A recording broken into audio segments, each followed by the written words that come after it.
moving vehicles at the site trying to clean up radioactive traces that may have been left by tests of a nuclear weapon trigger. Bill Cowan, I want to get your reaction first to this. I think a lot of our viewers are watching this thinking, oh, so Iran's not being straightforward about its nuclear program? What a shock.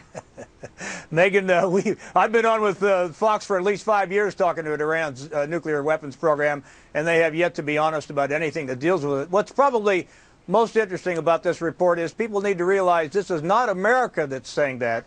It's not the Israelis that are saying that. It's foreign diplomats from other countries who are now saying that it appears the Iranians are working on a trigger for a nuclear weapon. So we have to consider the source and then decide, okay, is that important or is it not important? Of course it's important, and it shows once again what the Iranians are trying to accomplish while the world basically sits back and watches, has talks, and imposes sanctions. Naftali, is there any way this could help avoid a bomb on Iran's nuclear facilities by Israel, because Israel can now turn to the world and say, look, it's still more evidence. The entire world community needs to get on board with these sanctions and pursue this diplomatic resolution to this problem as opposed to bombing Iran.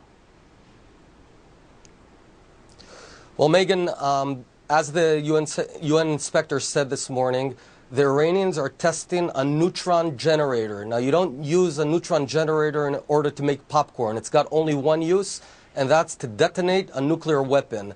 Iran's racing towards acquiring a nuclear weapon. It's tripled the pace of its production of high-grade uranium just over the past few months, and it's installed recently 2,600 new centrifuges underground.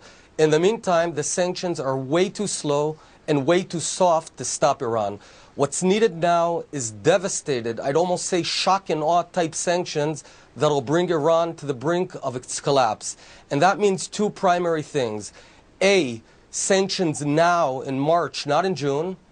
And secondly, and this is very important, no talks until there's inspections. Inspections first, talks later. And that's why we're very concerned about the notion of engaging in discussions with Iran. I want to ask you, Colonel Cowan, about these reports now coming out of Israel that when Benjamin Netanyahu visited here in the United States and met with President Obama, that discussions were held. We don't know if it was at that level between the two executives or a lower level in which a deal was proposed, that the United States would give advanced bunker-busting bombs and refueling planes to Israel in exchange for a promise that Israel would not attack Iran in the remainder of 2012. Now, one official, Israeli official, is reportedly downplaying that as unrealistic, but when our own press secretary was asked about it moments ago, he would only say that that did not happen in the meetings between the two executives, and when pressed to rule out it happening at any level, it did not sound like he did so. Your thoughts on it? Well, Megan, one thing's for sure, the upgraded bunker buster bombs would have a dramatic effect on the Iranians were the Israelis to have them and to be able to use them. And frankly, if I were an Israeli, I would agree to anything with the president, but I might have my fingers crossed at the same time. We have a president who's driven by timelines. He had a timeline to get all of our U.S. troops out of Iraq by the end of 2011. We did that, but I think we're going to do that at a price, unfortunately. We have a timeline to get out of Afghanistan, the same thing, we won't see victory. And the notion that the Israelis have to be running on a timeline dictated by a president who makes these kinds of decisions based on politics is ludicrous. The Israelis are facing a real, dynamic, unquestionable threat. They need to make decisions on their own behalf. We need to be there to support them. And, I don't know what or where or the meetings may have been held, what kind of agreements were made, but I hope, indeed, we are going to support the Israelis the way they need to be supported. Those upgraded bombs are a way to do it. Naftali, you were the chief of staff to Benjamin Netanyahu. What do you think about these reports? Do they strike you as possible or true?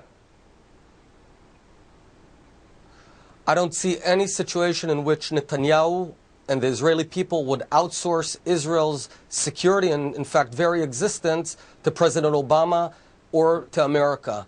At the end of the day, we're looking at a relatively short time frame after which Iran's facilities will be underground and they'll be immune to a potential Israeli attack. We cannot sort of hand over our fate to President Obama. That's not going to happen for any sort of deal. So I don't believe there's a deal on the table of that sort. The report was, and I hope our viewers will forgive me because this has all been translated. It was, it was in an Israeli newspaper, and maybe you've read it directly, Naftali, and you can enlighten us. But the translated version that I read said that during Netanyahu's visit, the U.S. proposed a package deal. The U.S. proposed this. They said they didn't say, according to what I'm reading, it was Barack Obama, but the U.S. proposed it. They didn't say that Netanyahu or Israel accepted it. Is that your information? There's no way Prime Minister Netanyahu would accept any deal that outsources our fate to America. Now, we got to understand, Iran is using its tried and tested maneuver and delay tactics. What's happening right now is sort of like a policeman knocking on a drug dealer's door and saying, let me in, and the drug dealer says, come back in a few hours, and then you hear some toilet flushing and vacuum cleaner, and after a few hours the drug dealer says, you can come in, I'm clean. That's exactly what's happening right now in Iran. It's ridiculous. It's time to apply devastating, paralyzing sanctions on Iran. That's the only chance to avert the need of an attack on Iran. And if that doesn't work, there will be a need to stop them with force. Gentlemen, thank you both so much for being here. Thanks, Megan.